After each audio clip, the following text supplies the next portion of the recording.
Bon, messieurs, quand vous voulez. C'est à vous.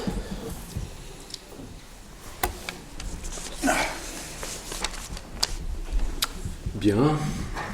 Bonsoir à tous. Merci d'être là. On a donc le plaisir et l'honneur ce soir d'accueillir Pierre de Lion, que je ne sais pas s'il est nécessaire de présenter, mais que je présente quand même. Donc, Pierre de Lion est professeur de psychiatrie de l'enfant et de l'adolescent à Lille et psychanalyste. Il a été un des grands promoteurs de la psychothérapie institutionnelle, pour laquelle il a été formé par Jean Houry et d'autres, sans doute. Et Toscaïès. Ah oui. Et François Toscaïès.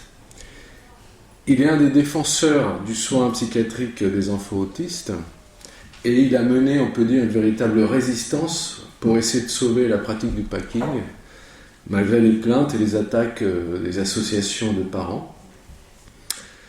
Il a publié de nombreux ouvrages, dont un des derniers, de ce que j'ai trouvé, vous compléterez, La hiérarchie et l'institution en 2024, Qui veut la peau de la pédopsychiatrie. Je crois que là, c'est vraiment, on est très intéressé par le sujet. Urgence de la psychothérapie institutionnelle en 2023. Et je ne les cite pas tous, mais je citerai juste La République des faux selfs en 2018, qui peut aussi nous inspirer par les temps qui courent.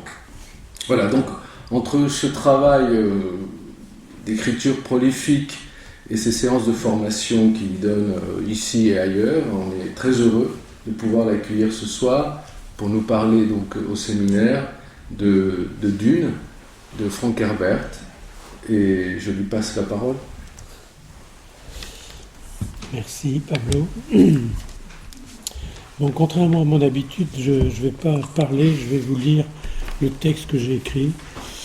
Et je préviens tout de suite que vous allez être déçus parce qu'il n'y a aucune image, il n'y a pas d'extrait de film, je suis désolé, mais j'arrive pas à faire ça, je suis trop nul en informatique, je n'arrive pas à faire de montage comme mes jeunes collègues arrivent à faire ça. Alors, pourquoi Dune ? Dans mon souvenir, c'est le meilleur roman de science-fiction le plus complexe que j'ai lu. Herbert a réussi à créer un nouveau monde à partir d'une autre, en recombinant beaucoup de ses attributs, de ses histoires, de ses expériences, et en ouvrant à partir de ses prémices sur les paysages de sa géniale imagination. Bien sûr, il y a Jules Verne et ses romans qui ont peuplé ma jeunesse, notamment Face au drapeau, que je vous conseille de lire en ce moment, parce que quand on voit ce qui se passe du côté des États-Unis, c'est vraiment très évocateur. Jules Verne avait visionné ça depuis longtemps. Et également Le meilleur des mondes de Huxley, 84 de Orwell, Fondation de Asimov, 2000 ans Odyssée de l'espace de Clarke, Mars de Robinson, c'est moins connu mais ça vaut vraiment le coup, et aussi un excellent Un bonheur insoutenable de Ira Lewin. Le roman du chinois Le problème à trois corps de Liu Cixin apporte également de nouvelles pistes intéressantes. Dans tous ces romans, le pouvoir est représenté par une forme de totalitarisme plus ou moins sadique, toujours figuré avec délectation par les différents auteurs, avec des conséquences trop souvent dramatiques sur les citoyens de ces systèmes politiques imaginés par nos grands écrivains de science-fiction. Et dans la réalité, n'y a-t-il pas déjà des systèmes politiques qui ressemblent bigrement à ces caricatures du gouvernement des humains ? Kim Jong-un, Poutine, Loukachenko, Xi Jinping, Netanyahou, Orban, Trump, Musk, Tusk, Kagame, Maduro et le tronçonneur. L'avantage de la science-fiction, c'est qu'elle peut aller jusqu'au bout de sa logique totalitaire sans jamais faire mourir personne, contrairement au régime qui tente de la mettre en pratique pour de vrai. Il s'agit donc bien de réfléchir sur le pouvoir que s'octroient ces tyrans de papier et leurs clones humains, et plus particulièrement le pouvoir de mort physique et psychique sur les gens, après avoir mis en place un système permettant de les asservir par de multiples moyens. Paru en 1965, ce roman, Dune, est justement une puissante réflexion sur le pouvoir, ou plutôt sur les différents types de pouvoirs qui organisent nos sociétés. Mais plutôt que d'écrire un essai de plus sur ces questions épineuses, ce qu'il aurait pu faire, vu de ses capacités intellectuelles et son énorme culture, Herbert écrit une œuvre de science-fiction dans laquelle ces mécanismes sont mis en scène de façon à la fois subtile et passionnante. Il passe ainsi en revue plusieurs analyseurs du pouvoir, le politique et l'impérialisme, l'économie et le contrôle des ressources, le religieux et le messianisme, le psychologique et la maîtrise de soi, l'environnemental et l'écologie, le pouvoir génétique et le contrôle des lignées. Je vais tenter de passer en revue rapidement ces différents axes en suivant les aléas du roman. Lors d'une conférence de presse, Frank Herbert déclarait en 1980 « L'observation personnelle m'a convaincu que dans le puissant domaine de la politique et de l'économie, ainsi que dans leurs seules conséquences logiques, écoutez bien, la guerre, les gens tendent à céder toute capacité de décision à une autorité qui peut se draper dans le tissu mythique de la société. » J'ajouterai volontiers, moins les informations sur le monde sont avérées, et plus le tissu mythique de la société se renforce. Autrement dit, les fake news, en modifiant le rapport à la réalité de façon paranoïaque, les théories du complot, ou manipulatoires, perverses, le temps de cerveau disponible pour pousser à la consommation puis à la soumission, font le lit d'un messianisme de mauvaise aloi qui risque à chaque fois d'être confié à ou rapté par une personnalité narcissique très éloignée de l'intérêt général. Je vous renvoie au dernier livre de Marc Joly qui étudie la perversion narcissique selon une perspective sociopolitique, notamment à propos de notre président. Pour lui, le macronisme est un délire individuel qui s'étaye sur les dynamiques sociales historiques, lesquelles, du coup, et pour autant qu'on sache, vont s'affranchir des fausses oppositions conceptuelles et deviennent compréhensibles. Mais revenons à Dune. Tout d'abord, le pouvoir politique et l'impérialisme. Dans le roman, l'univers est aux mains de trois principales forces qui se déchirent de façon déséquilibrée. D'un côté, le pouvoir absolu officiel, l'empereur Shaddam IV, qui commande à l'ensemble de l'univers connu, et règne en tyran à l'aide de ses légions infinies de Sardaukar qui imposent son régime par la force. De l'autre, le duc Leto, incarnant un pouvoir éclairé, semble inspiré par un humanisme relatif quand on le compare aux autres dirigeants. Il règne sur la planète Caladan et il vient de se voir confier par l'empereur Shaddam IV la planète Arrakis, alias Dune, et il ne sait pas encore que c'est une stratégie de l'empereur pour se débarrasser de lui, car sa réputation auprès des forces en présence commence à l'inquiéter. La maison Harkonnen, dirigée par son baron, régnait sur Dune d'une manière cruelle en opprimant son peuple premier, les Fremen, jusqu'à ce que l'empereur les renvoie dans ses foyers, la planète Gili Prime, officiellement en raison de ses pratiques éhontées de corruption et de manipulation perverse permanente, mais en réalité pour mieux ourdir le complot contre Leto. Dune est une planète désertique qui possède l'épice, une quasi-drogue qui donne la préscience et ainsi rend possible les voyages intergalactiques transtemporels. Sans épices, pas de commerce interplanétaire et donc arrêt immédiat des pouvoirs en lien avec cette économie de la dépendance. Tout se passe comme si l'épice figurait les énergies fossiles et le commerce interplanétaire, le capitalisme débridé dont les ravages se font ressentir aujourd'hui encore comme jamais. Le duc Leto, héritier de la maison Atréide, des aristocrates de grande envergure, a une épouse officieuse, membre de l'ordre des révérendes mères, Jessica, dont il a eu un fils. Paul, le fils de Leto et Jessica, représente cette rencontre entre une aristocratie reconnue pour ses qualités de gouvernance et le Bene Gesserit, qu'on peut traduire du latin par « celle qui se sera bien comportée », un ordre religieux qui contrôle les lignées des grandes familles et pratique la manipulation génétique à long terme en vue d'arriver à produire un Messie qui devrait incarner la perfection du pouvoir tout en étant en réalité aux mains du Bene Gesserit. Paul va passer de la position de l'aristocrate prometteur à celle de chef improbable d'une guerre anticoloniale visant à délivrer les Fremen des Harkonnen, puis à celle de Messie des Fremen, pourvu d'un pouvoir charismatique qui, après quelques années d'exercice à leur tête, puis à celle de l'univers, aboutira à une dérive mystique, le conduisant à partir prêcher dans le désert comme prophète, mais devenu aveugle sur un modèle qu'Oedipe n'aurait pas renié. Au début du roman, L'univers connu est donc sous la domination d'un empereur, Shaddam IV, qui manipule les différentes forces en présence pour asseoir son autorité d'une main de fer. En divisant les Atréides et les Harkonnen, il règne sur les galaxies avec ses légions de cruels Sardaukar. Mais le roman montre qu'il va se faire déborder par plus fort que lui, d'abord sur un plan stratégique, puis en raison de l'extraordinaire charisme de Paul qu'il a eu tort d'ignorer. C'était sans compter avec le baron Harkonnen, un sadique de haut vol, que rien n'arrête dans ses manipulations perverses, et qui aurait pu donner à Racamier son exemple princeps, lors de sa description du pervers narcissique.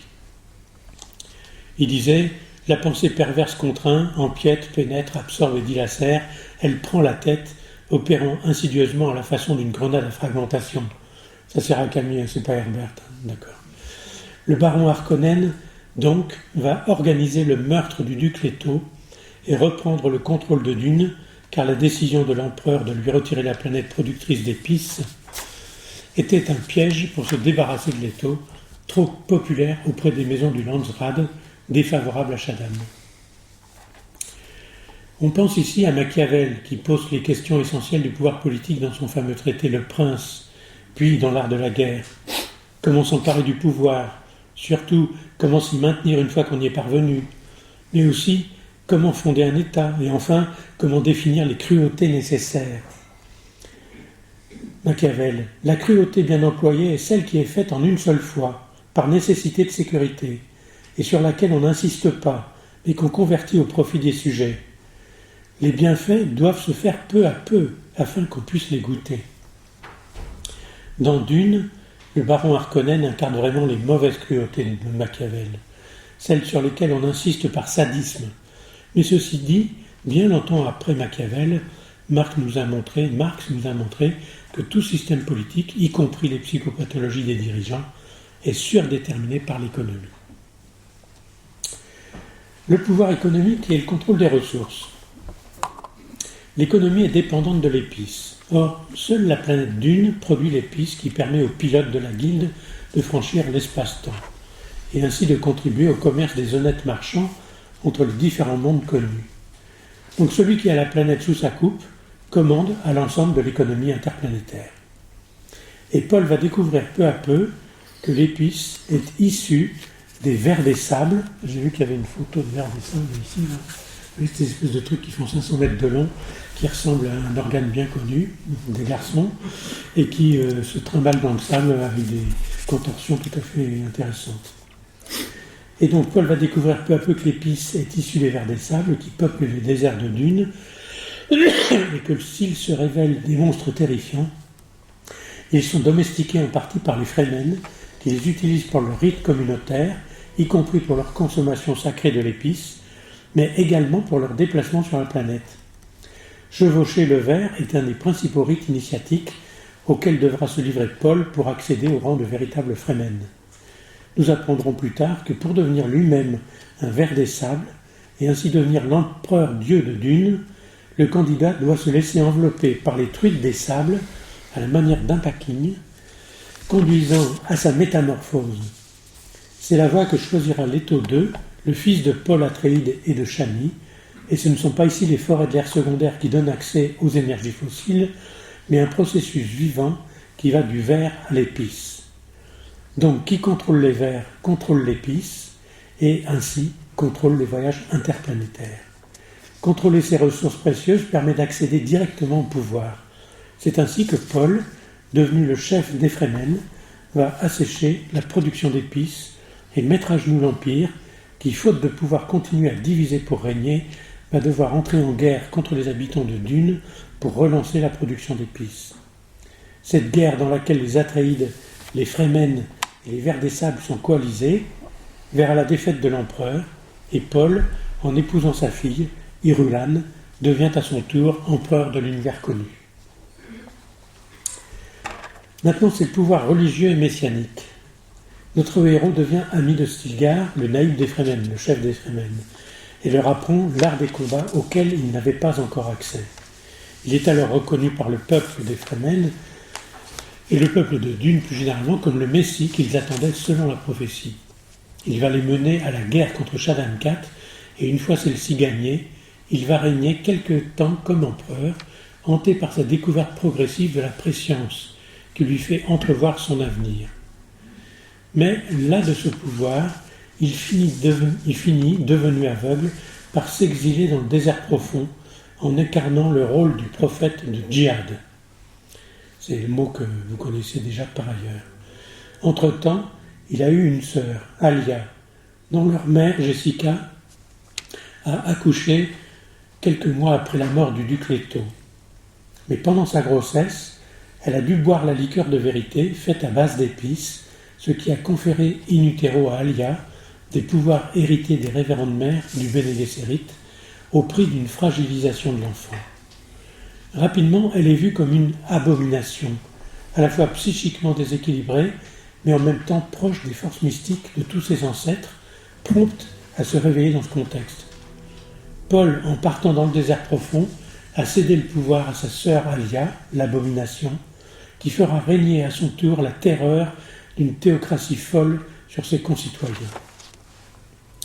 Paul, en renonçant au pouvoir temporel, devient un prophète aveugle, à l'image de l'Édipe post-incestueux, et va errer pendant décennies sur la planète Dune, se livrant aux prêches inspirés par sa divination de l'avenir. On le voit, il existe dans cette aventure une grande proximité entre la vacance d'un pouvoir illusoire et la nécessité messianique d'en occuper le vide, une sorte de cénotaphe social. Mais ce n'est pas tout. Il y a aussi le pouvoir psychologique et la maîtrise de soi. Jessica, héritière des révérendes mères, mère de Paul, femme de Leto, du duc Leto, fille secrète du baron Harkonnen, transmet à son fils l'enseignement qu'elle a reçu de ses lignées précédentes. Malgré l'interdiction formelle de son ordre génético-religieux de les transmettre à des héritiers mâles. Il s'agit d'une sorte de conditionnement permettant d'assurer sa sécurité en permanence. Ces techniques sont faites de plusieurs ingrédients. Une capacité de lecture des signes corporels de soi et des autres qui implique un décodage en permanence de son propre état et de celui des autres, comme une sorte de systématisation des identifications projectives et introjectives kleiniennes. Un apprentissage des techniques de combat physique et intellectuel qui permet de rester en position de force dans les conflits. L'utilisation de la voix, sorte de surmoi théâtralisé qui arrive à mettre l'autre à la merci de sa propre volonté. Ces qualités mettent le sujet qui les a acquises en état d'hypervigilance constant, transformant les relations intersubjectives en potentiel conflit de pouvoir permanent. Cela fait penser à des techniques de management hors de toute éthique relationnelle, au service de celui qui les pratique sans autre critère de réussite que la capacité à rester le plus fort en soumettant les autres de façon massive et en les manipulant de façon perverse. Pardon. Herbert, fortement influencé par Jung, croit fermement aux archétypes, et notamment à tous ceux qui concernent les formes de pouvoir héritées et transmises par notre inconscient collectif et transgénérationnel. Et puis il y a le pouvoir environnemental et écologique qui fait d'Herbert un visionnaire. Lietkains, le planétologiste impérial, est le gardien de l'écologie de Dune. Dès 1960, Herbert est vigilant sur les questions écologiques, et sa vision de la planète Dune, avec ses systèmes de récupération d'une eau si précieuse, est un exemple de son point de vue d'écologiste. Il montre que ses intuitions en la matière étaient déjà visionnaires. Sur les conseils de Lietkains, les tribus Fremen considèrent l'eau comme un bien précieux et la récupèrent dans des réserves cachées qui leur permettent de vivre dans le désert profond sur un mode écologique absolu, avec l'obsession partagée par tous de ne rien perdre de ces éléments fondamentaux de la vie sur Dune. Chaque Fremen porte une combinaison qui lui permet de se déplacer dans le désert sans perdre le moindre atome d'eau et dans laquelle les déchets humains sont retraités en circuit fermé, réalisant ainsi une capacité d'autonomie écologique quasi parfaite. Et puis, le pouvoir génétique et contrôle des lignées. En mettant en scène cette histoire de manipulation génétique sur des centaines de générations, Herbert dit tout haut ce que de nombreux généticiens fous avaient imaginé pouvoir faire à l'occasion de découvertes successives concernant le génome et ses trésors enfouis. Nous ne sommes pas là devant des Mengele aux petits pieds, mais face à une construction rationnelle qui utilise les potentialités de la fiction pour délivrer un message. Dès que la science permet de réaliser un projet, fût-il délirant, aucune garantie réglementaire, voire éthique, ne pourra en empêcher l'avènement. Les révérendes mères du Bene Gesserit se transmettent leur patrimoine génétique ainsi que leur mémoire ancestrale et ourdissent un plan pour faciliter l'avènement d'un Messie, le Kwisat Haderach, le court chemin en hébreu ancien. Jessica, une fois adoptée par les Fremen, va devoir remplacer leur révérende mère à sa mort. Et lors de sa passation de pouvoir, elle doit boire l'eau de vie, dérivée de l'épice, alors qu'elle est enceinte d'Alia. Ce qui conduira Alia à l'abomination, c'est-à-dire la possession par les ancêtres, la manipulation par le baron Harkonnen, son grand-père maternel, qui la contrôle en partie depuis son fort intérieur. Cette idée du contrôle des lignées est une reprise du fantasme des aristocrates de sang bleu, qui doit conforter le pouvoir royal en disposant dans l'ensemble de son royaume des représentants locaux de sa royauté, en l'occurrence de multiples cousins estampillés de sang royal. L'histoire a montré que ce fantasme, qui s'est imposé pendant des siècles et a fini par imploser lors des convulsions révolutionnaires, mais que la possibilité d'y recouvrir continuait à inspirer un certain nombre de gouvernants et de politiques. Les royautés actualisées, Napoléon III, la dynastie des Le Pen, Kim Jong-un, Kim Jong-un, Kim Jong-il, etc. Mais c'est aussi une autre version des relations intergénérationnelles versus transgénérationnelles, telles que les psychopathologues du bébé les ont mises au jour. Alors, quelques réflexions à partir de cette saga.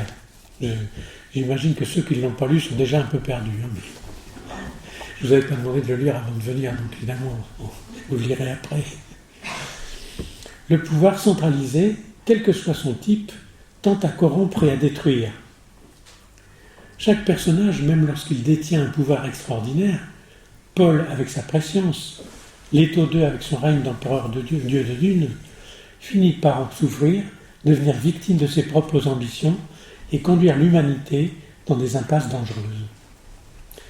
La centralisation des pouvoirs économiques, politiques, religieux, génétiques devient inévitablement un danger pour la liberté et l'équilibre des mondes.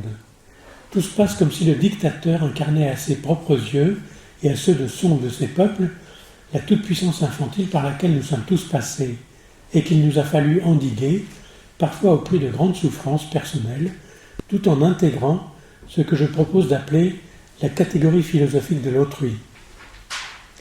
Les dirigeants qui arrivent à faire passer l'intérêt général avant leur intérêt particulier ont probablement réussi à équilibrer en eux la limitation de leur toute-puissance et l'intériorisation de la catégorie philosophique de l'autrui. Le peuple est disposé à accepter que les dirigeants puissent jouir de quelques menus privilèges, mais il n'accepte pas qu'ils jouissent de leur pouvoir à leurs dépens et encore moins de façon outrancière. Dune peut être lu comme un avertissement contre le culte des leaders messianiques, la quête des ressources infinies, la manipulation des masses et à des fins personnelles et ou idéologiques. Nous avons aujourd'hui un grand nombre d'exemples sous les yeux. Dans notre roman, nous avons 3 grandes formes de ce pouvoir. Le duc Leto, lui, est plutôt un humaniste. Par exemple, lors de sa première visite du désert de Dune, confronté à une menace concernant une équipe de moissonneurs de l'épice attaquée par un ver géant, il préfère organiser le sauvetage de l'équipage chargé de récolter l'épice plutôt que de sauver l'épice. Pourtant, il sera tué par la maison Harkonnen qui veut reprendre absolument le contrôle de la planète Dune et continuer de soumettre les Fremen. Leto pense le pouvoir comme une charge au service des humains et il assume cette charge, on pourrait dire, noblement. Le baron Harkonnen, lui, incarne la perversion et avec ses sbires semble prêt à toutes les exactions les plus sadiques et cruelles, sans aucune inhibition dans l'horreur. Il ourdit des complots pour prendre et reprendre le pouvoir au service de sa propre destinée et pour en jouir de façon univoque. Harkonnen est un jouisseur du pouvoir. Paul devient le chef des Fremen.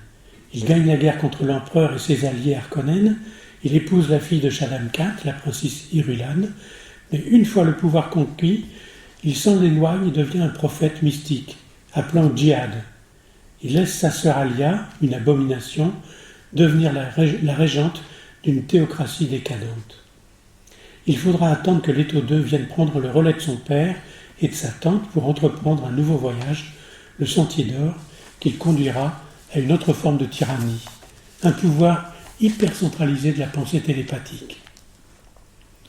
Leto II et Ganima, les jumeaux de Paul avec Chani, la fille de Lietkaens, ont en eux, avant leur naissance, la mémoire de tous les Bene Gesserit.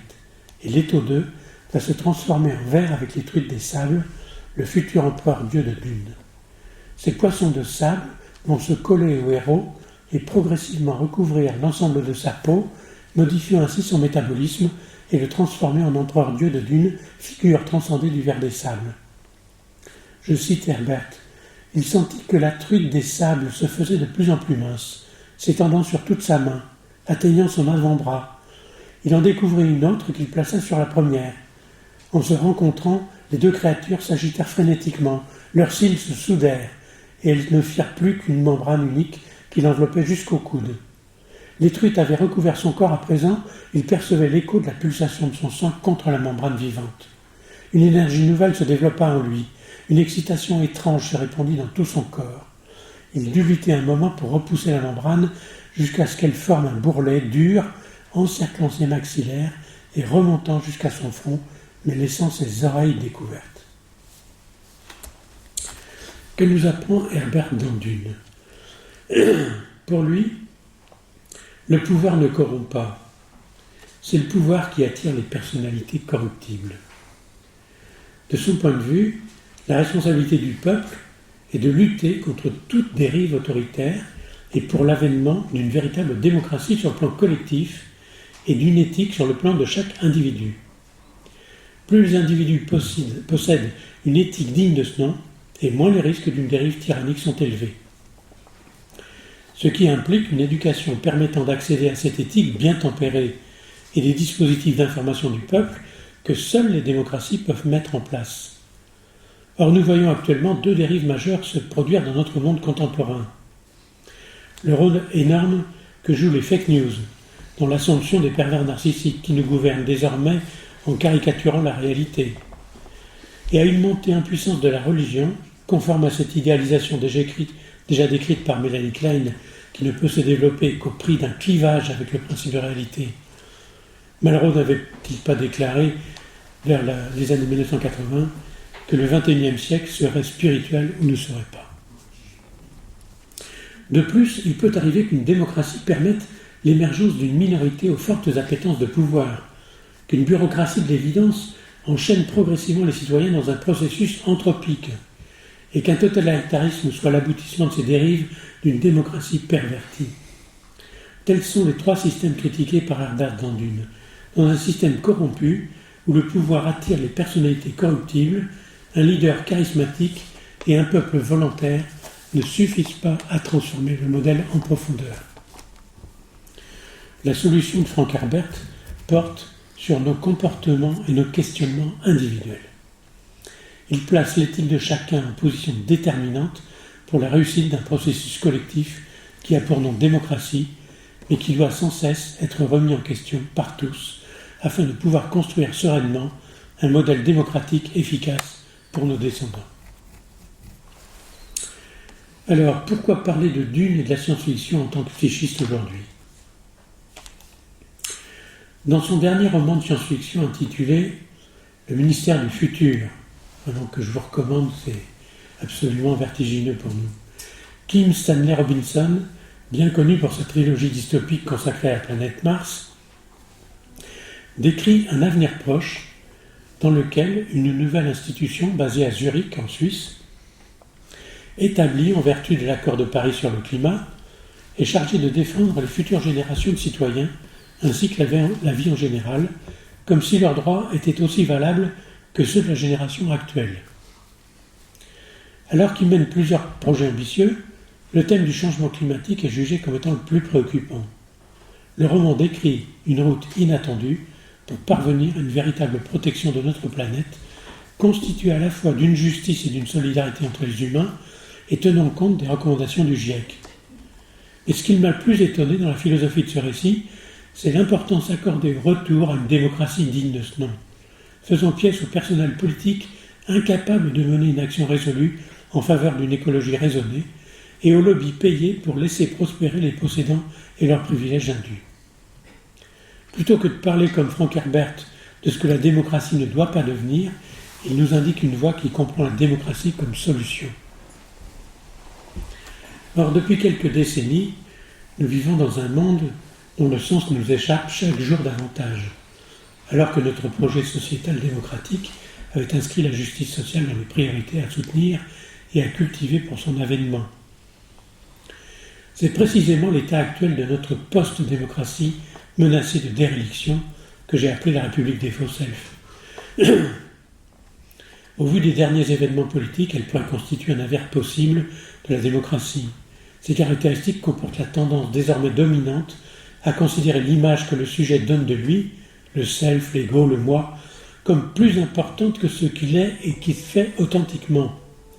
Ce phénomène devenu une technique perverse de prise de pouvoir politique, en utilisant les apparences de la démocratie, influe de façon déterminante sur toutes les pratiques interhumaines en érigeant, sans l'annoncer, l'inauthenticité du discours tenu en valeur marchande de référence.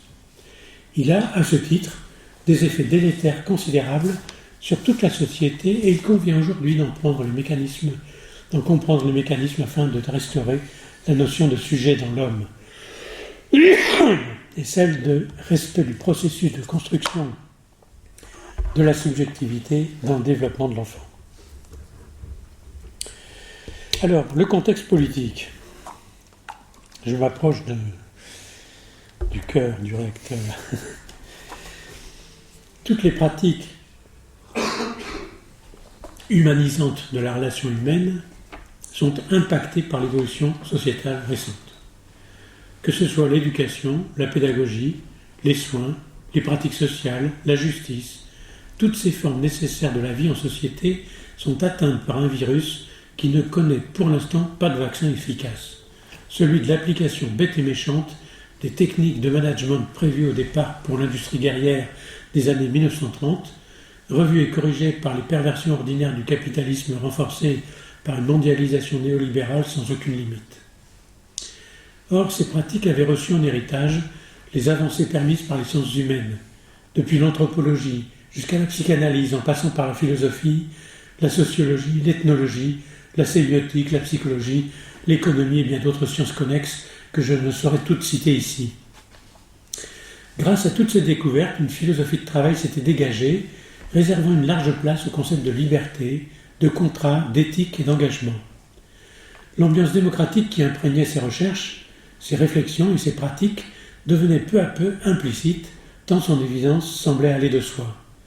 Jusqu'à ce qu'un grand nombre d'entre tous ces praticiens de la relation réalisent peu à peu, chacun dans son domaine d'exercice, que les projets antérieurs devenaient de plus en plus difficiles à atteindre, à la fois pour des questions de moyens humains et matériels, mais surtout pour des raisons idéologiques. Pourquoi consacrer tant d'énergie et d'efforts de solidarité à des gens qui étaient trop facilement taxés d'assister, alors qu'il suffisait de les laisser au bord du chemin pour ainsi permettre aux plus nantis d'engranger des profits exponentiels? La chute du mur de Berlin aura sans doute marqué un tournant décisif dans les prétentions exorbitantes du capitalisme à asservir, contraindre, conditionner et contrôler les humains de façon renouvelée et notamment au moyen des techniques délétères du management.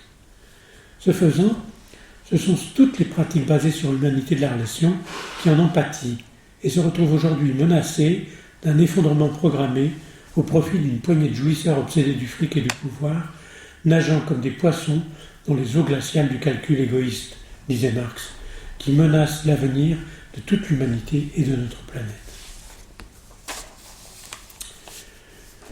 Pas de psychiatrie sans démocratie.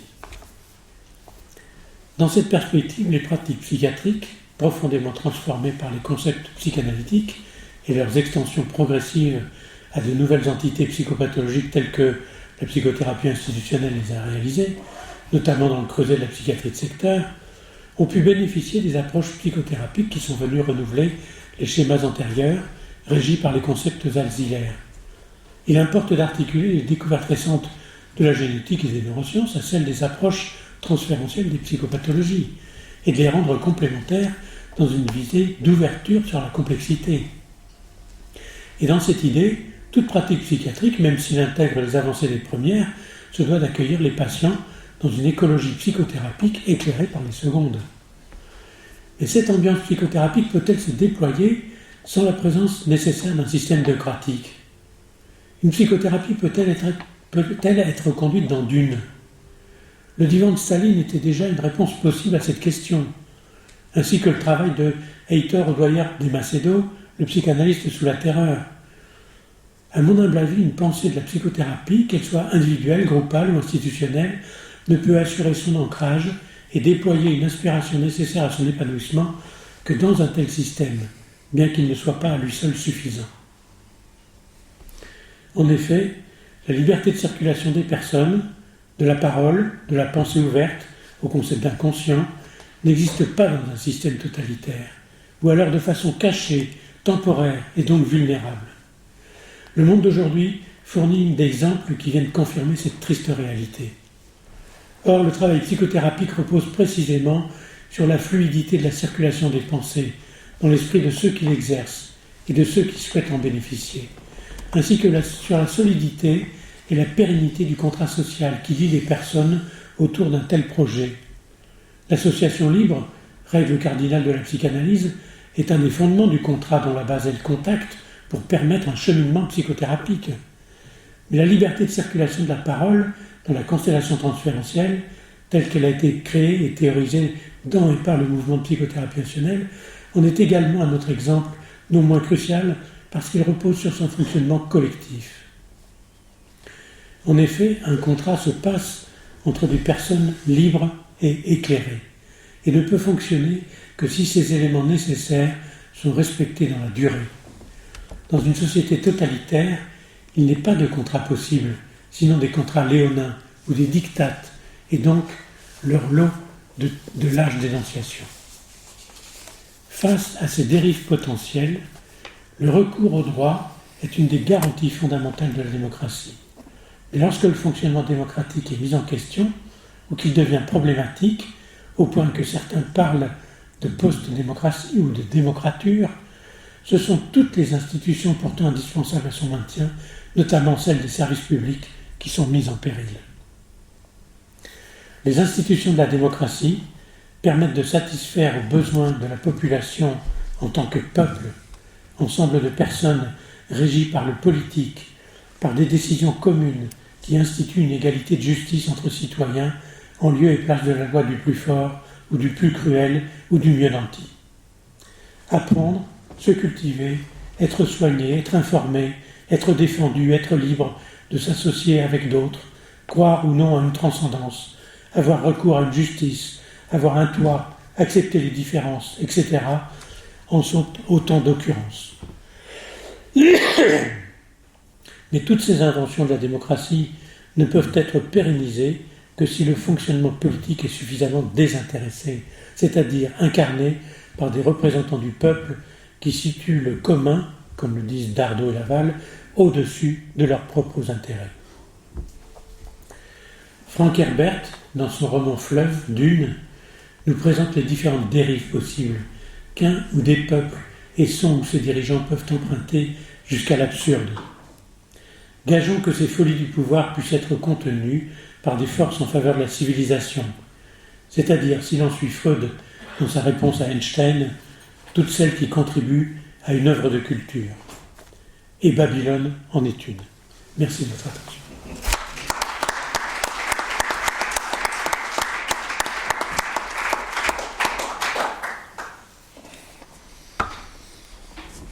Bon, on va respirer un petit peu.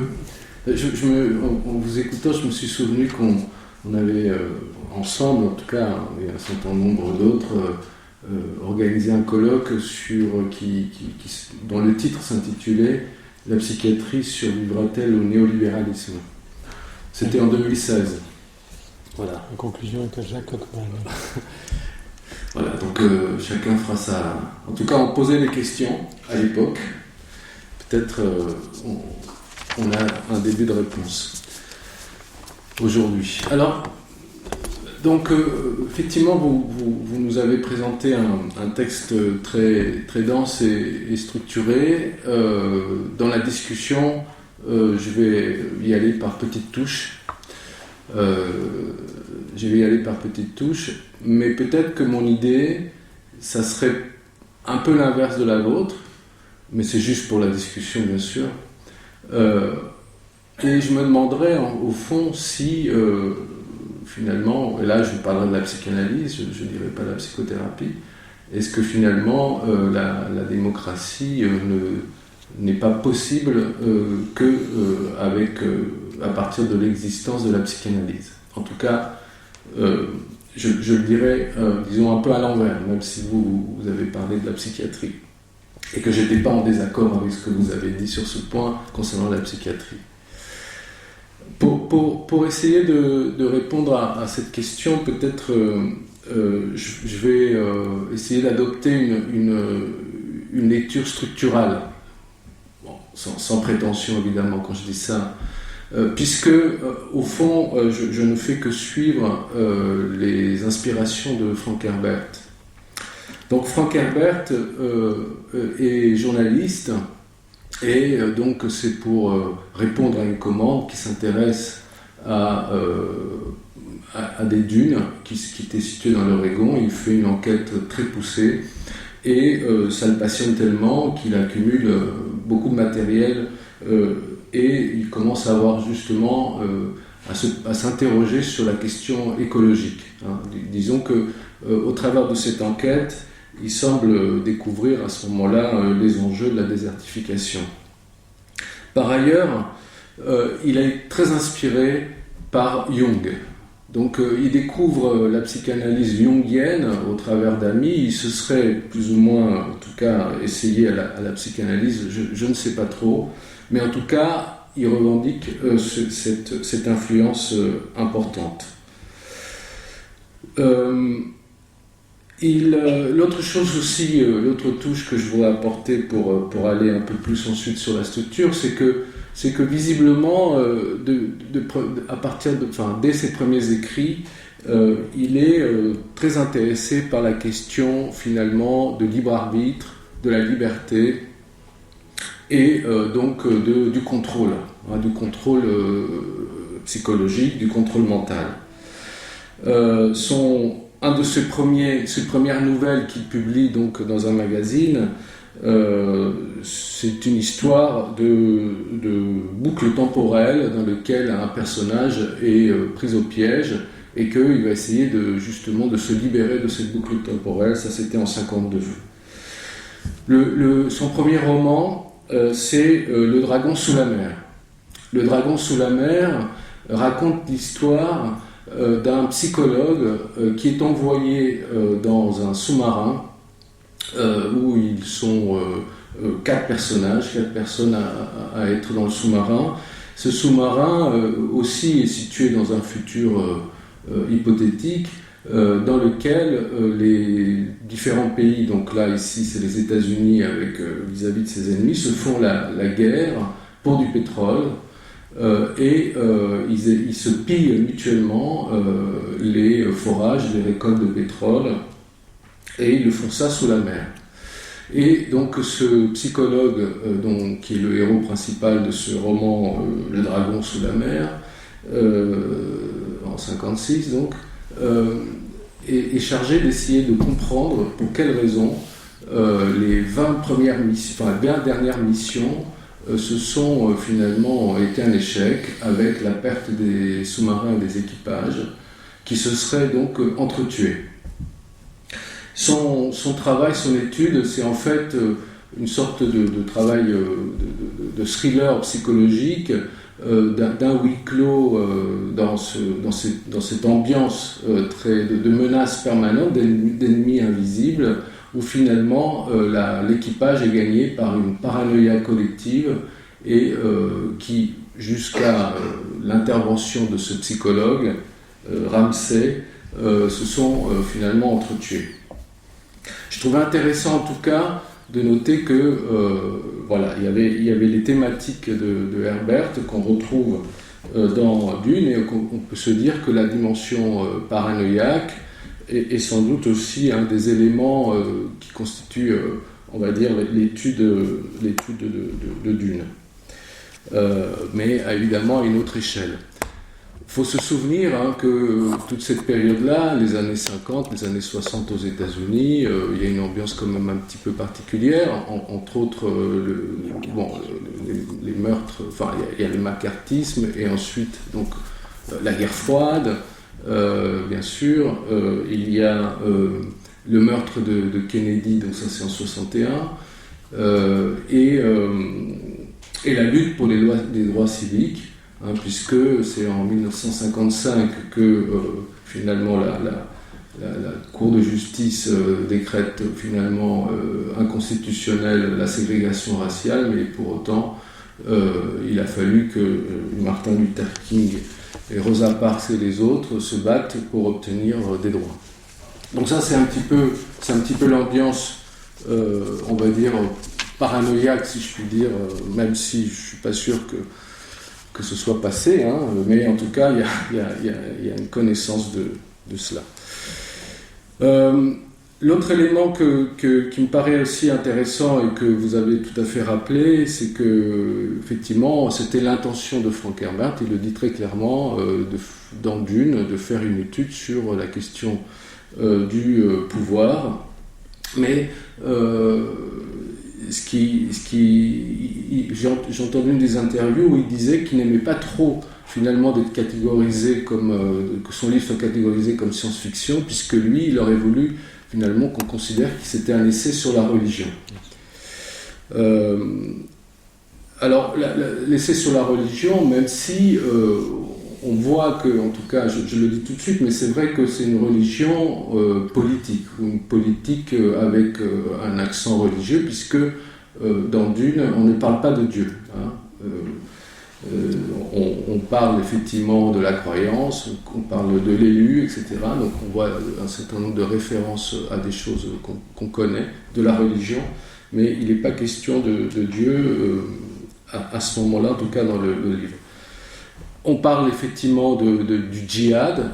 Alors il y avait déjà eu un premier djihad avant celui qui va arriver donc après la prise de pouvoir par Paul, donc qui devient empereur. Donc avant ce djihad-là, il y avait eu un premier djihad, je trouvais intéressant en tout cas de le rappeler, qui était le djihad dit butlérien.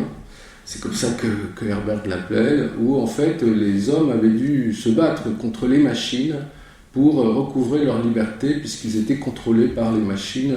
Donc c'était 10 000 ans avant l'arrivée de notre histoire de Dune. Il dit que donc les hommes avaient dû se battre contre le dieu des logiques mécaniques. Voilà. Je trouvais que c'était assez joli, le dieu des logiques mécaniques.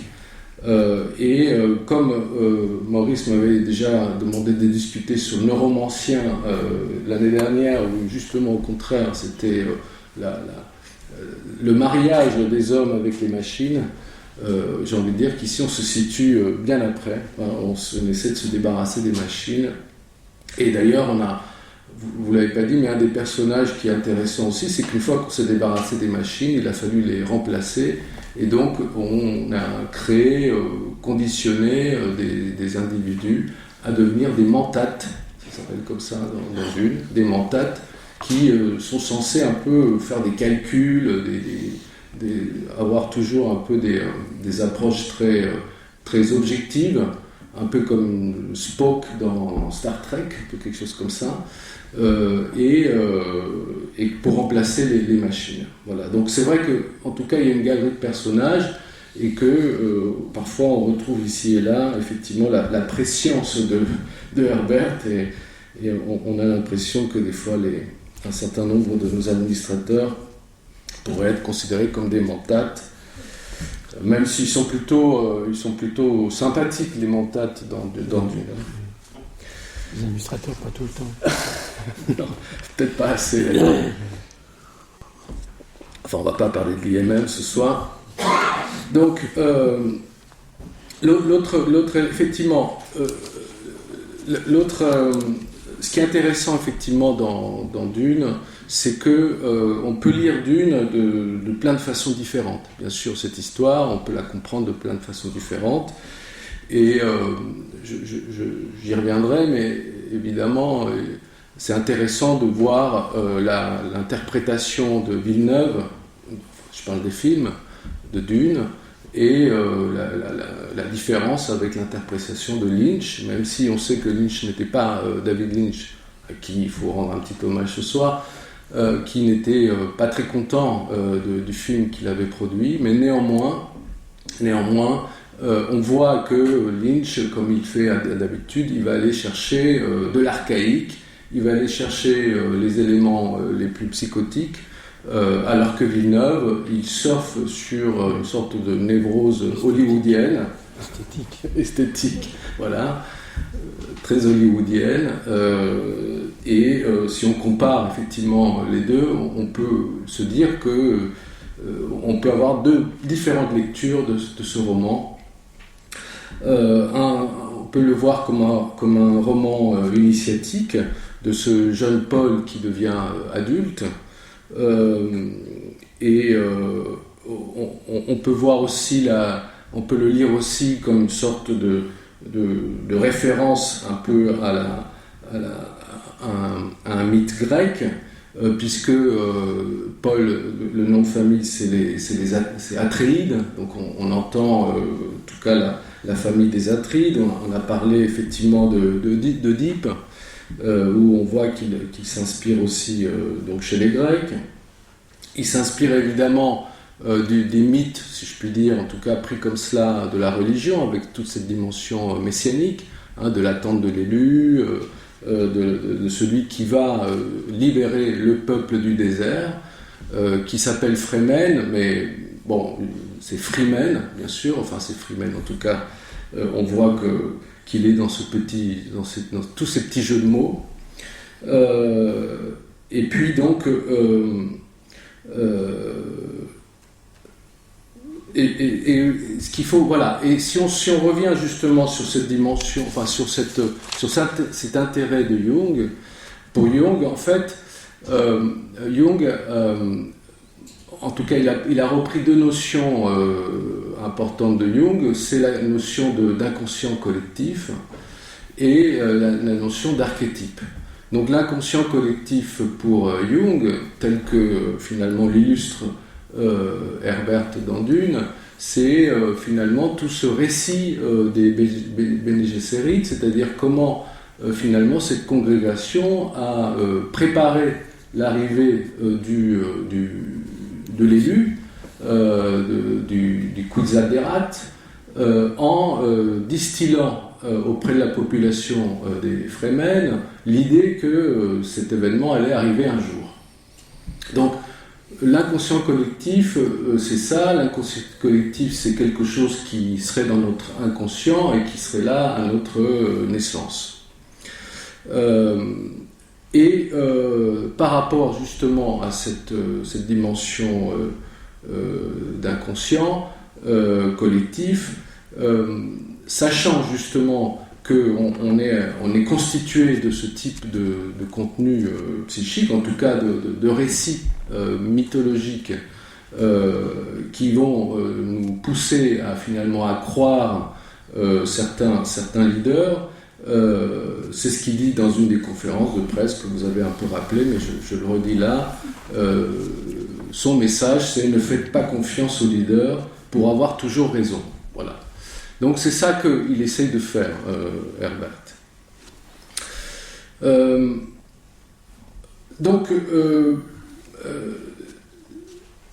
Je disais qu'on peut le lire de différentes façons, mais ce qui est intéressant, c'est que justement ces différentes façons de lire une histoire, c'est vraiment une des propriétés des mythes. L'autre inspiration de Herbert, c'est Joseph Campbell, qui est donc un auteur qui a compilé, Autorank avait déjà fait cela avant lui, mais Joseph Campbell a compilé une série de mythes pour essayer de dégager un peu des constances, enfin de mythes héroïques, pour essayer de dégager des constances dans la construction mythique. Pour donc Joseph Campbell, dans le livre qui s'appelle Le héros aux 1000 visages, Joseph Campbell dit: l'aventure mythologique du héros suit un itinéraire type qui est une amplification de la formule exprimée dans les rites de passage. Séparation, initiation, retour, formule qui pourrait se définir comme l'unité nucléaire du mythe.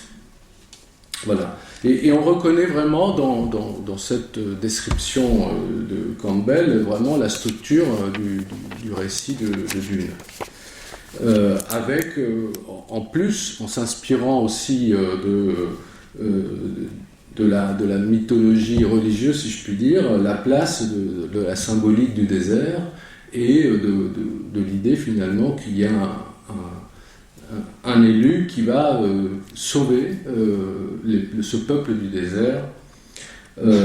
Donc on retrouve bien là finalement la référence au judaïsme et au messianisme qui est vraiment une des caractéristiques de la religion juive et qui a largement été reprise par les autres religions qui se sont inspirées et au-delà même par la politique où le XXe siècle est quand même caractérisé par cette idée finalement à chaque fois de personnages qui viendront sauver le peuple, du culte de la personnalité. Et encore aujourd'hui, on est toujours en attente de l'homme providentiel qui pourrait nous sauver. Et là, je ne parle pas de l'IMM, je parle de la France. En tout cas, on voit que ces structures mythiques est toujours très présente dans nos croyances, dans nos attentes politiques. Et c'est ça que je trouve assez, en tout cas, assez génial de la part d'Herbert, c'est de l'avoir attrapé et de l'avoir mis en récit.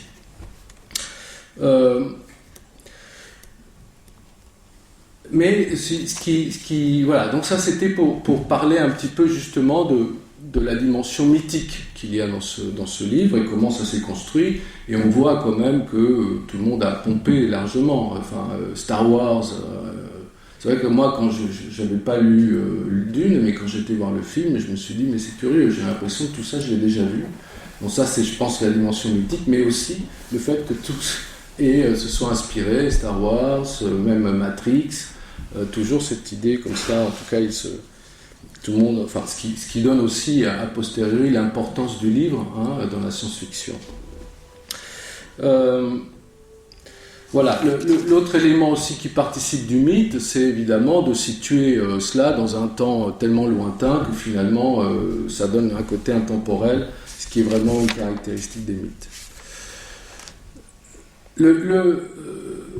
Ce qui m'intéresse aussi, pour aller un petit peu plus loin une fois que j'ai dit ça, c'est de voir un peu l'étude qu'Herbert va essayer l'étude psychologique qu'Herbert va proposer, d'une part de la psychologie du leader et d'autre part de la psychologie des suiveurs. En sachant que, évidemment, la psychologie des leaders est intéressante, mais je crois que ce qui intéresse bien plus, ou ce qui préoccupe bien plus Herbert, c'est la psychologie du suiveur. Pour la psychologie du leader, là, on peut se référer à Otto Rank, dans la mesure où Otto Rank, donc, qui a écrit un livre en 1909, les mythes du héros, Otto Rank va décrire, un peu comme Campbell tout à l'heure, mais qui est postérieur à Campbell, à Otto Rank, va aussi faire une compilation de tous les héros mythiques, de tous les grands héros mythiques, pour essayer d'en dégager un peu des principes. Alors, ce qu'il va construire, c'est finalement un héros qui agit essentiellement par une problématique oedipienne. Et d'ailleurs, il a eu, enfin, ce livre, il a écrit en même temps que Freud rédige le roman familial des névrosés, et donc il s'en inspire, et d'ailleurs il y a des passages entiers où finalement c'est du copier-coller de ce que dit Freud. Donc ça, on va dire, c'est la version de Villeneuve. Et je l'ai compris vraiment en regardant le film de David Lynch. Hein. C'est-à-dire que le film de David Lynch m'a fait comprendre que finalement, la psychologie du leader, en tout cas celle qui est proposée par Villeneuve, c'est une sorte de névrose obsessionnelle, disons, qui surfe sur la paranoïa. Alors, la paranoïa, évidemment, c'est ce que nous dit Otto Rank, c'est-à-dire que ce que dit Otto Rank, c'est que derrière la dimension oedipienne du mythe du héros se loge une problématique paranoïaque. Et je trouve qu'on retrouve ça, la problématique paranoïaque, dans le roman Dune, c'est ça, dans tous les jeux de dédoublement. En fait, ce qui se passe, c'est que Paul ne retourne pas pour tuer son père, puisque son père est déjà mort. On pourrait croire que l'affaire est réglée, mais il vient régler son compte à son grand-père, qui est donc ce qu'on apprend vers la fin de l'ouvrage, que le grand-père, c'est le duc Harkonnen, et l'empereur qui est... le baron Harkonnen, et l'empereur serait évidemment le père symbolique dont Paul va finir par avoir la peau. Enfin, il ne va pas le tuer physiquement, mais il va le tuer symboliquement. Donc ça, c'est un peu toute l'histoire du totem et tabou de Freud. Mais la dimension paranoïaque, elle se retrouve finalement dans les dédoublements des personnages, puisqu'il y a sans cesse des dédoublements. Alors, le duc, donc Paul, il est dédoublé par son cousin qui s'appelle Fed Rauta, et contre lequel il doit combattre vers la fin de l'histoire, enfin pas de la fin de la saga, mais en tout cas pour pouvoir prendre le pouvoir, il doit se débarrasser de ce rival, de ce double, qui est son cousin. Je l'ai dit, donc son père est dédoublé par l'empereur, donc il y a des jeux de dédoublement et des affaires de rivalité. En plus de cela, pour rajouter à l'ambiance paranoïaque, il y a toujours finalement Paul est tout le temps en train de s'interroger quel complot il y a en train de se construire autour de lui. On sait que les complots, en tout cas les Bene Gesserit, font des complots. L'empereur a fait un complot, c'est pour ça qu'il a envoyé le duc sur la planète Dune. Voilà, il y a tout le temps des jeux de complot et tout le temps des menaces. Par ailleurs, Paul donc va finir par finalement prendre le pouvoir, et c'est vrai qu'autant chez Villeneuve il y a une sorte d'hésitation, un cas de conscience, une dimension éthique, autant chez Lynch beaucoup moins. Le personnage est assez perplexe pendant quand même une grande partie du film. Et puis il se révèle dans ces moments où il est face à la foule et il n'a pas de doute sur le fait qu'il doit s'imposer comme le messie, le leader de ce groupe. Enfin, dans l'imagerie, hein, je trouverais quand même, parce que c'est vrai que ces vers chez Lynch, c'est vraiment, il y a quelque chose de très intestinal dans ces vers, et quand on le voit surfer sur les vers, d'espèces de colons avec des bouches immenses, qu'on pourrait aussi, on a l'impression que c'est un peu des têtes de méduses, et ces vers qui vont sous la terre, en sachant la passion d'Herbert aussi pour tout le thème de sous la mer, etc., on a quand même l'impression qu'il y a en tout cas dans la lecture de Lynch, en tout cas Lynch y a vu peut-être justement cette dimension plus archaïque, plus cloacale, plus indifférenciée, qui me font penser que sans doute Otto Rank avait peut-être un peu raison de cette idée finalement, de cette névrose du héros qui surfe sur la paranoïa.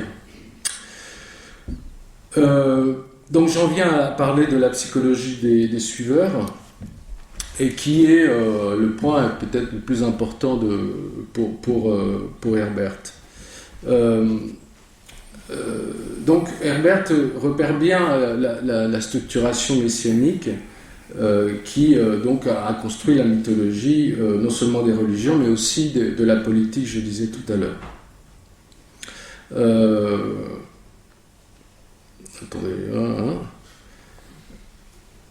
Oui, je pense que d'une certaine façon, Dune, et peut-être c'est aussi une lecture d'aujourd'hui, peut aussi nous interroger sur la question du consentement et de la liberté finalement à consentir, ou de la liberté individuelle. Et finalement sur le contrôle.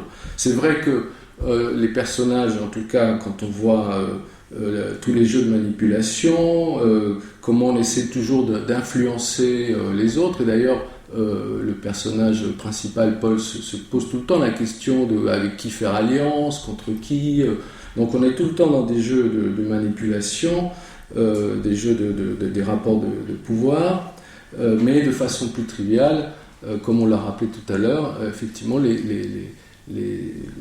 la congrégation des Bene Gesserit apprennent à avoir une voix qui va réussir à imposer le contrôle sur l'autre. Donc ils peuvent donner des ordres, et Paul va apprendre justement aussi à acquérir ce don-là, de cette voix qui réussit à imposer à autrui.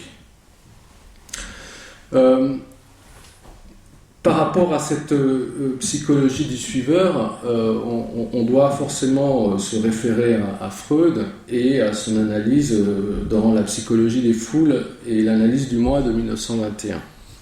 Ce qu'il met à jour, c'est justement la propension des individus à entretenir avec le leader un rapport, une relation hypnotique.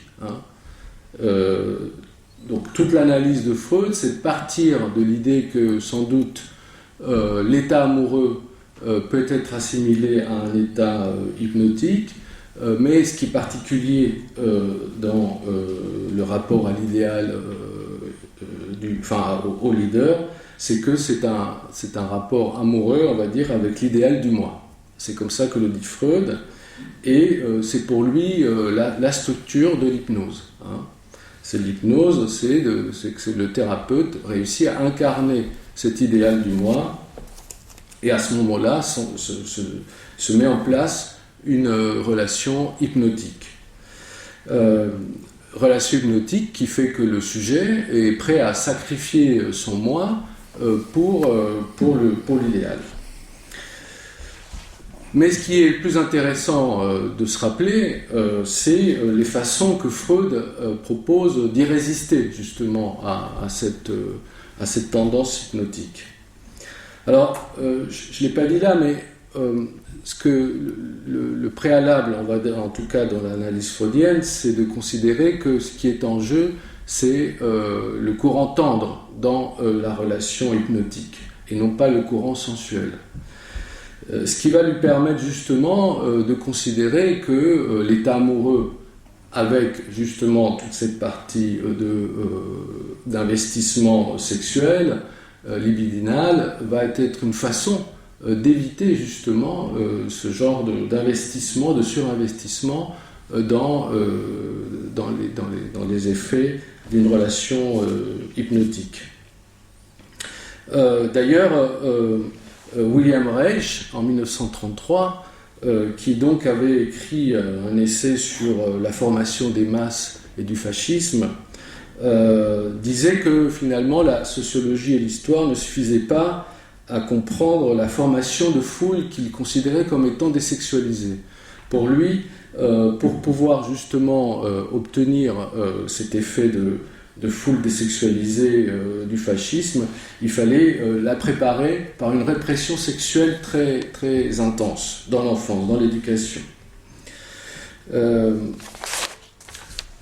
Et à partir justement des effets de la régression, peut se mettre en place c'est ce type de relation hypnotique. Mais l'autre aspect aussi de la constitution d'une foule, c'est non seulement la relation avec le leader, que je viens de décrire, mais aussi la relation entre les différents membres d'une foule, que Freud va décrire comme étant des relations d'identification. Et là, il y a d'autres auteurs, je pense effectivement à René Girard, qui nous parle justement, quand la foule ne réussit pas à se construire justement dans cette unité-là, elle peut finalement faire appel à la violence et à demander finalement un sacrifice. Sacrifice généralement qu'il recherche auprès d'une autre entité, d'un autre groupe qui serait différent. La deuxième façon de résister, et après je ne veux pas être trop long Maurice, mais je finis bientôt, j'ai 2 trucs à dire encore. La deuxième façon d'y résister, c'est justement le mythe du héros. C'est ça qui me paraît assez intéressant et en quoi finalement Herbert réussit certainement son pari. Pour Freud, une façon justement de résister à cette tendance à l'amour inconsidéré, si on peut dire, du leader, c'est de s'identifier au héros qui est raconté par le poète. En supposant justement que le poète amène toujours une part par rapport au mythe de création, une part personnelle, une version personnelle qui va faire que le sujet peut s'autoriser lui-même à pouvoir s'inventer une histoire dans laquelle il se défait du leader, du dieu, du père, en tout cas tel que les mythes le racontent. Et donc ce que ne dit pas Freud et que je rajoute, que certainement la troisième option, ça serait la psychanalyse, justement, qui va nous permettre peut-être autrement que par le mythe du héros, mais au travers de l'expérience de l'analyse, d'être un petit peu moins la proie de ce type de relation avec le leader. Sans doute qu'on pourrait ajouter encore dans les caractéristiques aussi du leader, c'est d'avoir la capacité à mobiliser des émotions comme par exemple le ressentiment. Et ça, c'est quelque chose qui est certainement important, puisque aujourd'hui dans nos démocraties, la difficulté à laquelle nous sommes confrontés, en tout cas ce que nous dit un auteur comme Eva Illouz dans son livre « Émotions contre la démocratie », c'est que justement un certain nombre de leaders vont utiliser des émotions comme le ressentiment ou la peur pour essayer de disloquer le corps social, de distiller par une dimension toxique, alors ce n'est pas tout à fait le terme d'Eva Illouz, et que sans doute que pour la démocratie, ça représente un véritable défi de ne pas se disloquer. Et que c'est une question, effectivement, pour le psychanalyste, de se demander, finalement, si dans un système démocratique, disons, il n'y a pas une fabrication, on va dire, contrainte, structurelle, si je puis dire, d'une certaine frustration, un certain manque à être, pour le reprendre sur une dimension un peu lacanienne, face à la dimension de castration symbolique. C'est-à-dire le fait justement du manque, comment est-ce que ça peut être utilisé par les politiques. Si c'est utilisé en ressentiment, ça peut se transformer en hostilité, voire en violence. Voilà. Et qu'au final, ça peut, comme nous le dit Herbert, en passant par la reconstitution d'une ambiance paranoïaque, peut nous conduire à la violence et à l'autodestruction.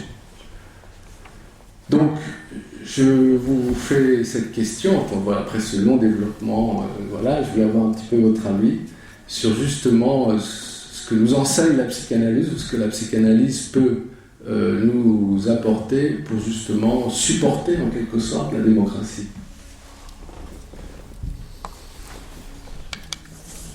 Tu interviens après? Ben, le développement m'a beaucoup intéressé, peut-être ça aurait dû faire l'objet de la première conférence.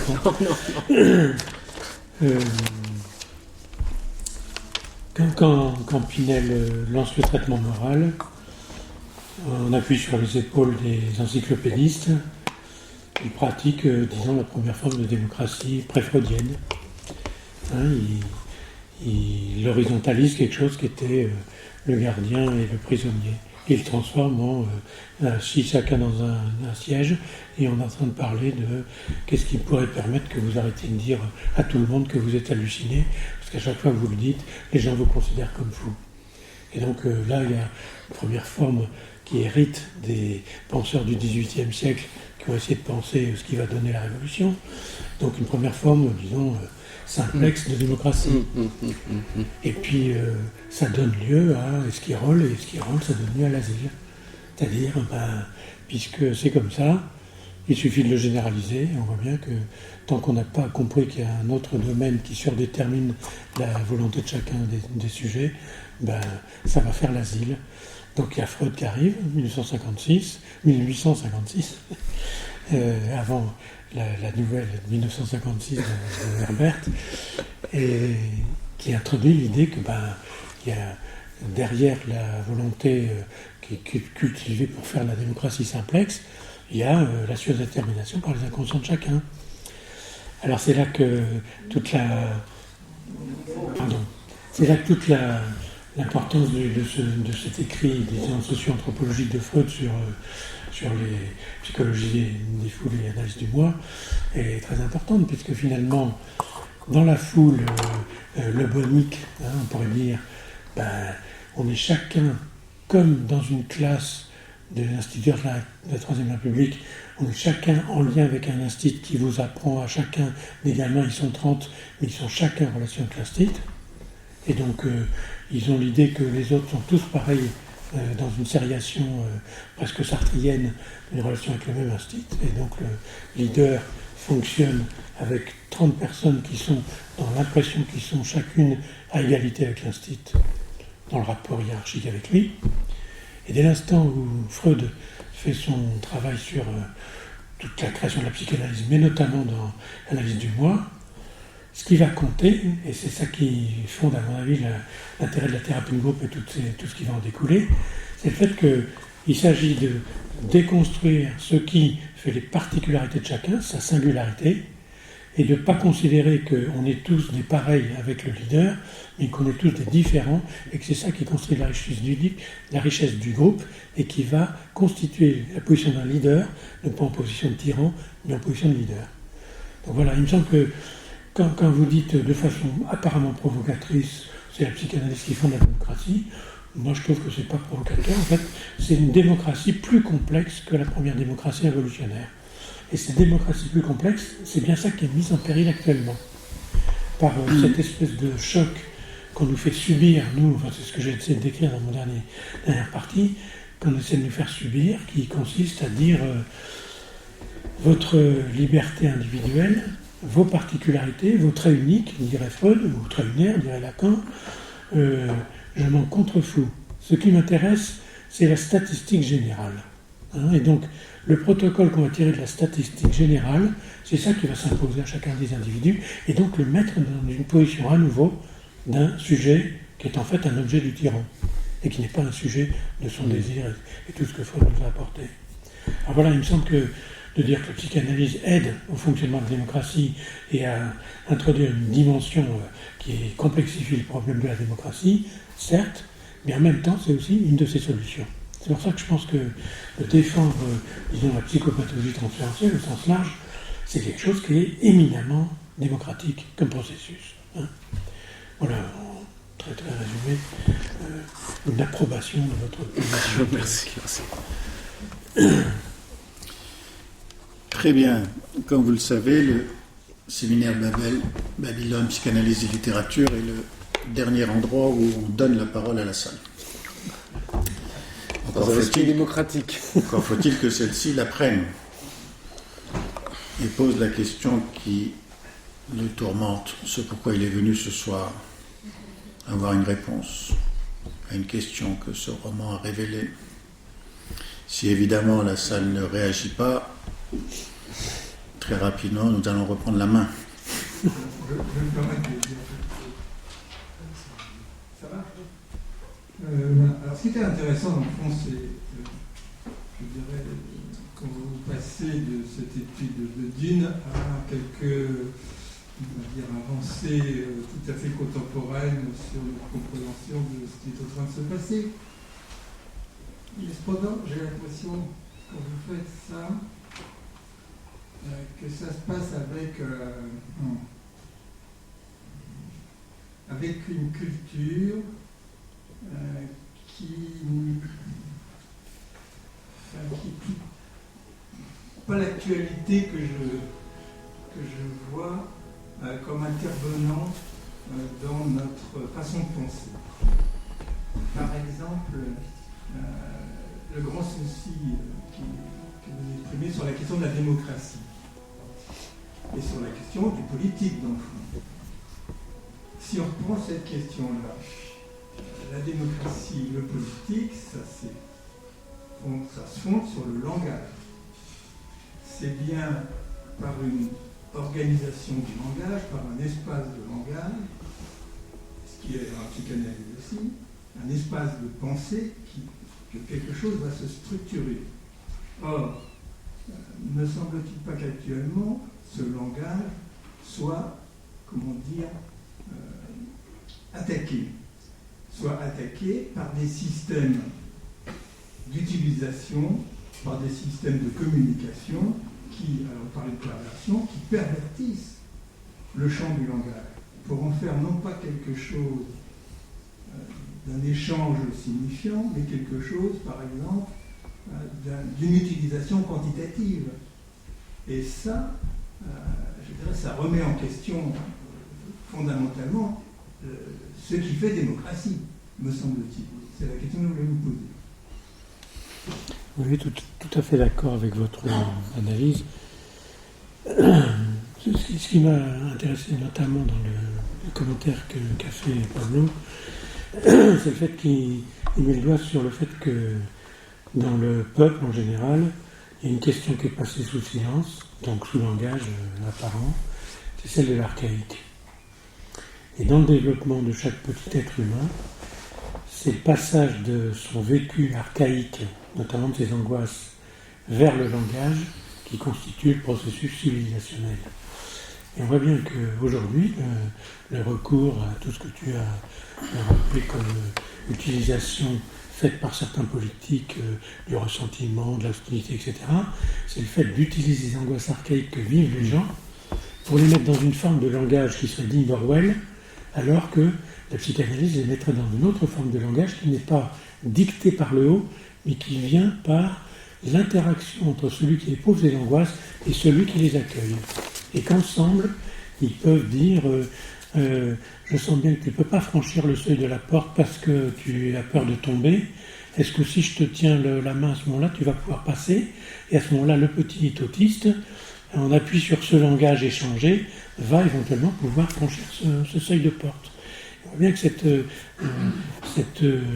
cette trajectoire vers le langage est une trajectoire qui va permettre dans l'interaction de prendre une part de celui qui éprouve cette angoisse et une part de celui qui, lui, montre le monde, pour dire. Hein. Et en fait, ce langage qui se fabrique à ce moment-là, dans cette expérience-là, permet à l'angoisse archaïque de prendre un tout autre tour que quand on lui dit des angoisses d'hostilité, parce qu'il y a trop d'arabes là, trop de noirs là, etc., il faut voter pour ça. C'est des réductions absolument incroyables qui font que les gens vont miser leurs angoisses archaïques du côté politique sans même l'effort de fabriquer le moindre langage à ce sujet, mais se laisser imposer les mots des autres. C'est pour ça que je faisais référence à Orwell, la novlangue, quoi. Bon. Donc, il me semble que vous mettez le doigt sur un truc essentiel, c'est-à-dire que c'est là, dans la psychanalyse, toute la question de l'échange langagier entre l'analysant et le psychanalyste, Mais pour moi, c'est pas que ça. Il y a le névrosé occidental poids moyen qui va en analyse chez le docteur Dayan, la série que tout le monde a vue, qui a tellement de succès. Mais pour moi qui m'occupe des pathologies archaïques, c'est pas le docteur Dayan, c'est l'institution qui accueille les pathologies archaïques et qui essaie de les mettre en forme de langage. Mais même si le langage est encore très articulé dans le corps, c'est quand même déjà un langage.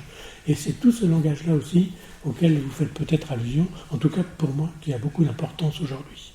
Et on voit bien que ce langage-là ne peut pas passer par du protocole. C'est pour ça que actuellement je pose un peu de monde, de philosophie de travail. Il y a la philosophie de travail de l'a priori. Je disais tout à l'heure, pour les autistes, le protocole sur 100 000 autistes suivi par le comportementalisme permet de dire qu'on a tel résultat. Ça fait un protocole qu'on impose. C'est pour ça d'ailleurs que j'appelle ça un proctocole, pour revenir à la dimension obsessionnelle. Et à ce moment-là, le petit autiste qui avait une petite différence par rapport aux 100 000 autres, personne n'en a rien à foutre, il faut appliquer l'HAS. Et puis une autre philosophie de travail, qui est la philosophie de travail que je qualifie de post-freudienne, l'a posteriori. Pateimatos, disaient les Grecs anciens, je traverse l'expérience avec toi, petit autiste, et une fois que j'ai traversé l'expérience, je réalise qu'il s'est passé un certain nombre de choses, dont j'échange avec toi éventuellement, j'échange avec mes collègues de l'institution, et je me rends compte qu'en fait, en faisant ça, des choses qui n'avaient pas de sens pour moi ni pour toi, peuvent en prendre avec les autres. Et à ce moment-là, cette mise en langage, cette mise en récit, est véritablement la construction d'un langage qui va utiliser le langage de tout le monde, des autres, mais aussi amener sa part singulière. Et c'est bien dans cette articulation-là, il me semble, que la civilisation se fabrique, indépendamment de la dictature dans laquelle ça ne fonctionne pas comme ça. Mais ça fonctionne de façon imposée, surtout au niveau du langage. Vous connaissez le langage du Troisième Empire, du fameux Otto Klemperer, qui a repris tous les mots à partir de 1930 jusqu'à 1945, tous les mots de l'Empire nazi, pour montrer en quoi cette appropriation du langage pour en faire un instrument d'asservissement du peuple avait une efficacité redoutable. Et c'est bien de ça qu'il est en train de se passer, c'est bien ça qu'il est en train de se passer en ce moment. On voit par exemple dans les hôpitaux le langage utilisé par les administrations et le management, qui est une imposition de quelque chose qui ne nous laisse aucune liberté de penser. Et moi, c'est ça qui me traumatise personnellement. Oui. Encore une question dans la salle. Oui, madame. Pour prolonger un peu à peine, j'aurais voulu parler de Planterer et de la langue du Troisième Reich. Et que effectivement, ça fait bien écho, cette langue du Troisième Reich, et puis la langue du management.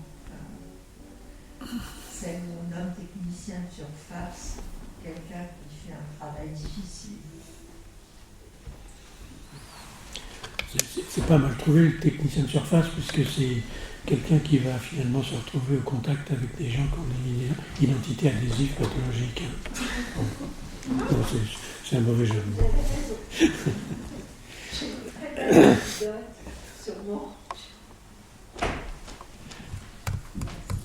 J'ai une belle anecdote là-dessus sur mon premier stage dans un hôpital psychiatrique. Et j'étais perdue dans un hall, toute seule. Il y avait tous les couloirs qui arrivaient dans ce hall. J'étais très jeune et je vois un grand gaillard à poil, en érection, qui passe et qui repasse devant moi. Et là, j'ai Winnicott, Freud, Mélanie Piolle, Lacan, tout le monde s'agite, mais je ne sais pas, je suis tétanisée. Et il y a la technicienne de surface qui passe et qui dit « Jean-Claude, grand dégueulasse !» Et immédiatement, il est parti. Très joli. C'est très joli. Bon, vous pouvez voir quelques anciens séminaires psychanalyse et littérature sur YouTube en accès libre. Et vous pouvez alors réécouter Georges Arthur Goldschmidt, qui est intervenu ici à Babylone et qui a évoqué cette question de l'emprise sur la langue et l'expérience vitale qui a été la sienne. Bien, alors moi j'ai deux questions. La première, est-ce que c'est parce que parce que la dérive fascisante de Jung ne m'a jamais totalement plu, que je n'adhère pas au fait que l'inconscient collectif serait aux portes de notre conscience et qu'il serait à l'origine de la constitution de mythes ou de religions qui nous habitent, à notre insu. Ça, s'il y a bien quelque chose qui est totalement opposé à la tradition juive, c'est bien l'idée d'un inconscient collectif. La tradition juive, c'est pas le peuple élu, c'est le peuple qui élit Dieu. Ça lui a coûté très cher d'ailleurs. Bon. Et quand il élit Dieu, il lui dit qu'il accepte les 10 commandements, mais il dit que le libre arbitre c'est très important. Pas de servitude volontaire.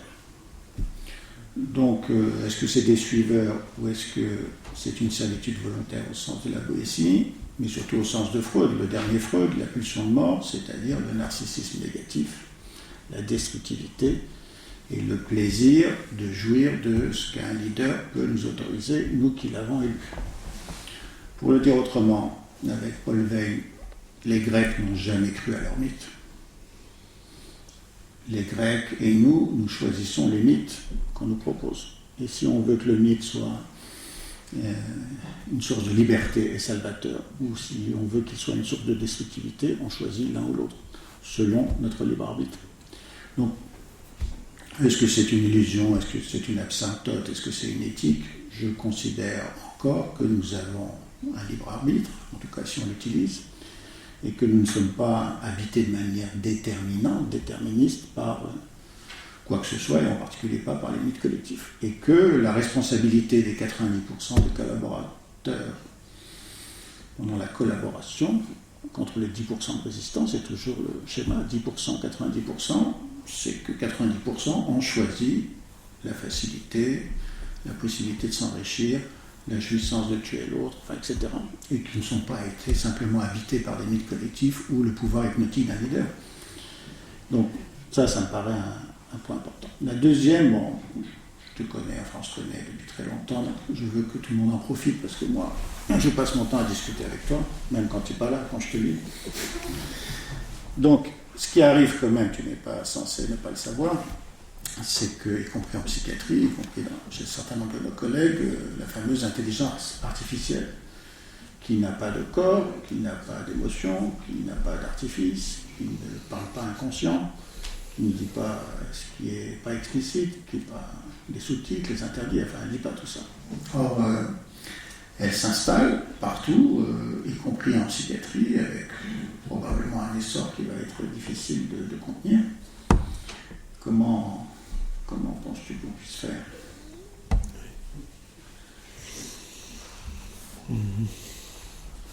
Bon, la première remarque, je suis beaucoup plus du côté de l'origine des fantasmes, les fantasmes des origines, que du côté des archétypes jungiens comme toi. Je pense que ce qui compte, c'est la création que chaque petit bébé va faire progressivement en rencontrant un certain nombre de situations pour faire son structuraliste de base et les mettre en ordre dans son existence, dans sa destinée, en fonction des rencontres qu'il va faire. Donc bien entendu, je ne crois pas tellement à cette histoire d'inconscient collectif non plus. Par contre, je crois beaucoup à la servitude volontaire. Ça, je pense que le texte, dont certains disent actuellement d'ailleurs que c'est peut-être même Montaigne qui l'a écrit lui-même pour son ami. Ce texte de la Boétie est tout à fait fondamental. On voit bien que le tyran ne peut devenir tyran que s'il y a des gens qui sont là pour approuver sa tyrannie. Et donc, 90% 10, 70, 30, enfin bon, ça, les chiffres sont variables, mais de toute façon, c'est toujours une majorité qui va faire que ça reste.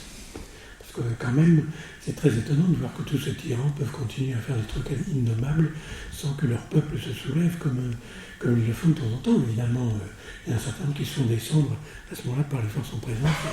C'est vraiment regrettable, mais finalement, Herbert en parle à sa manière en disant ce qui peut nous sauver de la tyrannie, c'est quand même le développement de l'éthique personnelle, c'est-à-dire la manière dont chacun de nous, informé dans l'interaction avec l'environnement de l'état du monde, on va pouvoir se faire notre propre, j'ose pas dire religion, pour pouvoir être au monde de façon qui soit acceptable. Acceptable pour les autres et acceptable pour soi. Pas qu'acceptable pour soi. L'éthique, c'est les deux. Et donc ça, moi je crois que c'est vraiment très important de relire la Boétie-là, parce qu'en ce moment, on voit bien qu'il y a tout un tas de gens qui se laissent avoir par des choses qui ont à voir avec ta deuxième remarque. Juste pour... Avant que tu atteignes la deuxième remarque, l'autre légende dit que Montaigne a écrit les essais que pour servir d'écrin au petit texte de son ami la Boétie. Oui. Ça, c'est Mais l'amitié. c'est pas mal, ça, hein. oui. C'est de l'amitié, ça, oui. La catégorie philosophique de l'autrui, ça marche à ce moment-là, oui. Bon, donc, la deuxième... Oui, le dieu des logiques mécaniques et de l'intelligence c'est artificielle. ça. L'intelligence artificielle, au début, quand j'en entendais parler, je me disais, ils sont en train de mettre au point un système que Winnicott avait décrit, qui s'appelle le faux self. Ils sont en train de mettre au point un système de faux self total. C'est-à-dire, en fait, qu'est-ce que le faux self? C'est la manière dont un petit bonhomme qui se développe, avec des difficultés internes qu'il a du mal à communiquer à son environnement, pas communiquer au sens, je le dis, disons, à partager avec son environnement, va comprendre très vite que le rapport de force consiste à fabriquer quelque chose qui permet à l'autre de manifester sa satisfaction quand lui est en impasse. Et à ce moment-là, l'essentiel est préservé du côté de ma continuité d'exister, mais au prix de ma propre trajectoire destinale perso. Donc, le faux self, c'est je construis un truc pour dire oui, vous voulez ça, je vous le donne, pas de problème. Vous voulez que je sois comme ça, je suis comme ça. Soit dit en passant, la remarque de Winnicott sur les théories comportementalistes et conditionnantes, c'est exactement de ça qu'il parle. Hein. Donc, l'intelligence artificielle, c'est je suis devant un sujet que je dois rendre à mon prof de philo. Je mets dans la machine le fait que c'est quand même un type qui est vraiment un spécialiste de Spinoza. Il aime beaucoup la Boétie aussi, et puis, etc. Je programme mon truc, je mets ça dans la machine artificielle me rend un texte, je le donne à mon prof, et mon prof, qui subodore probablement la chose, se dit tiens, c'est exactement ce que j'aurais écrit moi-même. Bon, ben, on pourrait dire, l'intelligence artificielle, c'est la création de ce que l'autre attend que je lui donne, mais au prix de mon aliénation totale dans la relation avec lui. Alors voilà, il me semble que c'est pour ça que l'intelligence artificielle, c'est à mes yeux quelque chose qui peut être vraiment génial. Hein, qu'est-ce qu'il faut faire pour aller à tel endroit, etc. Bon, c'est génial. Le GPS, l'intelligence artificielle, bon. Enfin, quand même, tout ce qui concerne la relation humaine, hein, il y a quand même tout un tas de choses que même les grands scientifiques actuels essaient de mettre du côté de l'intelligence artificielle, par exemple la réflexion neuroscientifique sur les émotions. Mais est-ce que ça remplace pour autant la question du fantasme? Ben, probablement pas. Parce que le fantasme, c'est justement un truc très interrelationnel. Et voilà, on voit bien que l'intelligence artificielle a des limites. Alors on pourrait se dire, peut-être que cette chose-là va finalement s'éventer si, mais seulement si, le scénario proposé par Robinson dans Le Ministère du Futur a lieu. C'est-à-dire que la démocratie reprend de la vigueur et que tout ce qui concerne la relation humaine est remis en exergue au détriment de la question des objets de consommation. Oui. Parce qu'il me semble que c'est bien de ça qu'il est question. Dans la manière dont un petit enfant va transformer progressivement ce verre qui tient en... Où est-ce qu'il est le verre quand il n'est plus sous les yeux? Il est dans ma tête sous la forme de représentation. Ben, on voit bien que l'intelligence artificielle est en train de fabriquer des représentations qui n'en sont pas. Puisque c'est des représentations qui ne correspondent pas à une symbolisation réelle de ce qui est en question dans l'objet.